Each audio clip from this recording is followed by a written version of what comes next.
let's talk acquisition and what you should do as your first things when you take on a new home.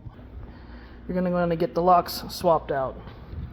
Get a lockbox on it so that everybody that needs to do bids and whatnot can have access to it. Make sure you have backup keys. If you have older windows, make sure that they're blocked, because these are old and a lot of times those latches don't work. Make sure it's blocked. For another safety precaution, it is in your best interest to make sure the blinds, drapes, or whatnot is down. Make sure all of the windows are blocked, locked, and that the back door also has its respective locks swapped.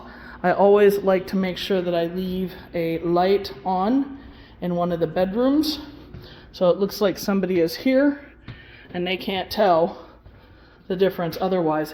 This one's too sheer, so I won't put it in that one, but I could put it on in this bathroom and they're not going to be able to see the difference.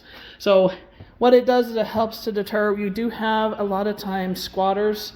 They're going to be trying to get into these homes. As housing becomes more and more expensive, you're going to find more and more situations like that, especially the longer that it ends up showing inactive as well. So just wanted to offer that little tidbit. Make it a great day.